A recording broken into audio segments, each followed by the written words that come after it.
Hello everyone. जोहार सभी को। झारखंड कांस्टेबल 4/2015 सुप्रीम कोर्ट में लगातार जो है वो विद्यार्थियों का फंसाने का प्रयास किया जा रहा है। आप लोग देख पा रहे होंगे कि ऑर्डर कॉपी में साफ तौर पर आया था कि सिर्फ जो है वो मेडिकल की जांच की जाएगी और मेडिकल की जांच भी 10 साल हो जाने के कारण उम्र में जो बदलाव आते हैं उस पर पूर्ण तरीके से छूट दिया जाएगा। जैसे आई विज़न हो गया, टीथ में कोई प्रॉब्लम आ गया, ठीक है। तो ये सब में जो है वो छूट देने की बात की गई थी और रीज़न इसलिए ये दिया गया था कि 10 साल हो गए हैं, इसलिए उम्र के साथ जो बदलाव आता है उस पर छूट भी दिया जाए। ये था ओरिजिनल जजमेंट। लेकिन अभी क्या हो गया है, अभी फिजिकल फिटनेस की भी बात की जा रही है। फिजिकल फिटनेस टेस्ट वो भी क्या बोला जा रहा है कि 1600 मीटर इन 6 मिनट। उसके बाद अभी बातें ये चली हैं कि इसमें रिलैक्स किया जाएगा, लेकिन अब विद्यार्थियों को अच्छे ढंग से जो है वो अपनी बात रखवानी पड़ेगी 17 तारीख के डेट में। अगर 17 तारीख के डेट में जो भी बातें हों वो रिटर्न में नहीं लिया जाता है तो निश्चित रूप से आने वाले समय में सरकार के वकील और जेएसएससी फिर कुछ ना कुछ कारनामा करेगी। इसलिए कोशिश ये होनी चाहिए कि जो भी बातें ऑर्डर में आए वो रिटर्न में आए, ठीक है। और जो 1600 मीटर की बात हो रही है वो नियमतः गलत है, क्योंकि रनिंग अभी तक जो है वो झारखंड के इतिहास में सेकंड टाइम नहीं हुआ है। एक बार तो विद्यार्थी पास कर चुके हैं, फिर से उसका रनिंग लेकर उनको फेल करने की साजिश, ये कहीं से सही प्रतीत नहीं होता है। मेडिकल लेने तक लगभग मैं सही मान रहा था, वो भी इस शर्त पे कि 10 साल हो गए हैं उसमें छूट दिया जाए। इस शर्त पे मेडिकल लेना कोई गुनाह नहीं है, क्योंकि पुलिस की जॉब है, उसमें मेडिकल ऐसे भी होना चाहिए। जो है स्वस्थ लोग ही वहाँ पहुँचे। लेकिन रनिंग देकर ये 30 साल 35 साल वाले छात्रों को और 1600 मीटर दौड़वा कर सिर्फ फेल करने की साजिश करना, ये कतई सही नहीं है। और इसी को काउंटर करने के लिए 17 अगस्त को जो है वो सरकारी वकील को काउंटर करने के लिए विद्यार्थियों को कोशिश करनी चाहिए, अपने वकीलों से अच्छे ढंग से बात करनी चाहिए कि जो भी ऑर्डर आए वो रिटर्न में आए। ऐसा ना हो कि कैमरा बंद कर दिया जाए या फिर ये बोला जाए कि नहीं मैंने ऑर्डर दे दिया है। इस तरह की चीज़ों से छात्र परेशान हैं। अब सोचने वाली बात ये है कि आप 1600 मीटर का रनिंग करने जाओगे और आपको ये नहीं पता अभी तक, क्योंकि जैसा चीज़ अपने नोटिस में कुछ लिखा ही नहीं है कि कितना दौड़ होगा, कितना समय दिया जाएगा। तो इसका मतलब क्या मान लिया जाए कि जैसा चीज़ 10 किलोमीटर का रनिंग इन 60 मिनट में लिया था उसी को मान लिया जाए। विद्यार्थी बहुत को यही समझ भी रहे होंगे। 1600 मीटर का कहीं तो जिक्र ही नहीं हुआ है। तो विज्ञापन में जो दौड़ हुआ था उसी के अनुरूप दौड़ लेने की तैयारी जैसे करेगा, ऐसा आप मान सकते हैं। तो जेएसएससी को कम से कम ये बताने की ज़रूरत थी कि आखिर मैं दौड़ क्या लूँगा, कितना समय दूंगा, ये बताने की आवश्यकता थी। दूसरी और महत्वपूर्ण बात मैं आपको आप सभी विद्यार्थियों को ये बताना चाहूँगा कि अगर 1600 मीटर इन 6 मिनट में और फेल और पास अगर करता है वहाँ तो पता चल जाएगा फील्ड में। तो निश्चित रूप से सभी छात्रों को मिलकर इस रनिंग का बहिष्कार करना चाहिए। एक सिंगल विद्यार्थी भी इस रनिंग में भाग ना ले, क्योंकि परेशान होने की आवश्यकता तो है नहीं। कोर्ट में मामला चल रहा है और आपकी जो है बात यहीं सुनी जाएगी। तो 1600 मीटर का दौड़ करके और फेल हो जाना, इससे बढ़िया तो मैं मानता हूँ कि 1600 मीटर रनिंग को बहिष्कार करना है, ताकि अगर आप फेल हो जाएंगे तो जेएसएससी के पास एक वैलिड पॉइंट हो जाएगा कि मैंने दौड़ लिया लेकिन विद्यार्थी फेल हो गए, ठीक है। तो ये वैलिड पॉइंट जेएसएससी को और सरकार को नहीं देना है हम लोगों को। अगर ऐसा होता है तो एकजुटता के साथ सबको बहिष्कार करना है 1600 मीटर इन 6 मिनट, अगर फेल और पास की बात आती है तो, ठीक है। 2-3 मुद्दों पे आप सभी विद्यार्थियों को विचार करने की आवश्यकता है।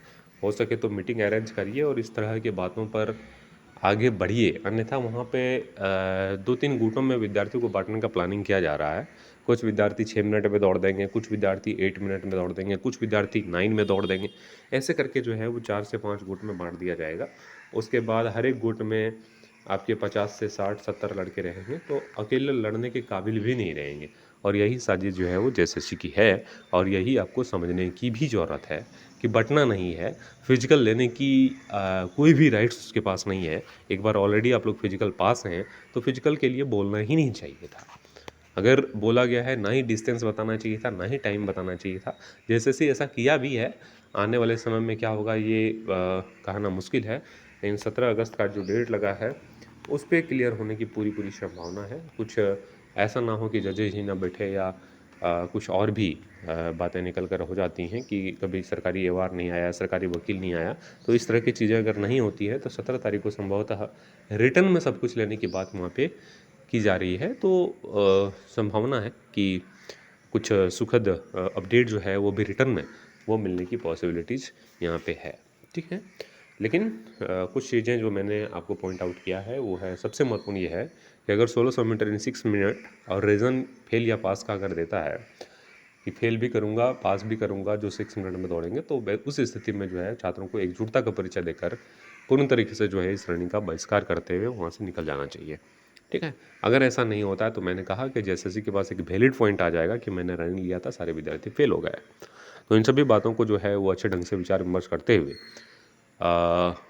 आगे बढ़ने की आवश्यकता है। ऐसा ना हो कि खुद से जो है वो जेएसएससी और सरकार के बिछाए हुए जाल में फंस जाएं, तो निश्चित रूप से ये दुख वाली बात हो जाएगा आप सभी छात्रों के लिए। कोई भी अपडेट्स, और एक अपडेट ये भी है कि नए छात्र, नए स्टूडेंट्स का एक लिस्ट आने वाला था, वो क्यों नहीं आया? तो देखिए, मैंने बहुत अपने स्तर से बात करने की कोशिश की। साफ तौर पर ये कहा गया है, सबसे इम्पोर्टेंट अभी 1600 मीटर का रनिंग को कम करना, टाइम शेड्यूल रिटर्न में लेना, इन सभी मुद्दों को इम्पोर्टेंस ज़्यादा दिया जा रहा है। इसलिए नई लिस्ट की बात 17 तारीख के डेट में नहीं किया जाएगा किसी के द्वारा, ये चीज़ें मुझे पता चली हैं। और 18 तारीख के डेट में संभवतः होमगार्ड के डेट्स लगे हैं, लेकिन वहाँ पे अपनी बातें रखी जा सकती है, थोड़े मोड़े बात तो रखे ही जा सकते हैं। तो 18 तारीख की बात हुई है कि 18 तारीख को डेट्स लगे हैं, वहाँ पे मैं बात रखने का प्रयास करूँगा। लेकिन 17 तारीख को डायरेक्ट मना कर दिया गया कि 17 तारीख को ओनली 1600 मीटर रनिंग की बात की जाएगी और रिटर्न में सब कुछ लिया जाएगा इस डेट पे, और कोई बात होने की संभावना नहीं है। ठीक है, लिस्ट आएगा, इसके लिए परेशान नहीं होइए आप लोग। 150 विद्यार्थियों के करीब जो है वो लिस्ट फिर से आने वाला है। और जेएसएससी को समय तो दिया गया था, लेकिन वो समय अब पार हो चुका है। अब तो लिस्ट दे देना चाहिए जेएसएससी को, लेकिन जेएसएससी लापरवाह है। जिस तरह से 451 छात्रों का भी लिस्ट आया है, तो आप लोगों को पता होगा कि लिस्ट वही है, सिर्फ 2 लाइन ऊपर में और 2 लाइन नीचे में जोड़कर उसको पब्लिश कर दिया है, यही लिस्ट है। जेएसएससी के पास समय नहीं है अभी, सीजीएल के कारनामे को छुपाने में जेएसएससी सचिव लगा हुआ है। ठीक है, तो वहाँ पे टेक्निकल इशू बताकर जो है वो डिले करने की बात वहाँ पे की जा रही है। उसके बाद ये प्रोटेस्ट का हवाला दिया जा रहा है, जिस तरह से प्रोटेस्ट विद्यार्थी जेएसएससी कार्यालय में कर रहे हो। ठीक है, तो क्या कहेंगे, अब कहना सरकारी काम है, जो भी चीज़ें हो रही है उसको होने दीजिए। 17 तारीख को देखिए कि 17 तारीख को जो है वो रिटर्न में आप सभी विद्यार्थियों को ऑर्डर में क्या आता है, उस हिसाब से आगे की रणनीति जो है वो तय करनी पड़ेगी। अन्यथा बाद में बहुत पछतावा होगा कि इतना लड़ाई लड़ने के बाद, इतने लंबे संघर्ष के बाद, केस जीतने के बाद भी आपकी अगर नियुक्ति नहीं हो पा रही है, तो निश्चित रूप से एक दुखद और एक दुख की बात है। तो इस तरह की चीज़ें ना हो, इसलिए पहले से सचेत होने की आवश्यकता है आप सभी छात्रों को। बहुत बहुत शुक्रिया आप सभी का।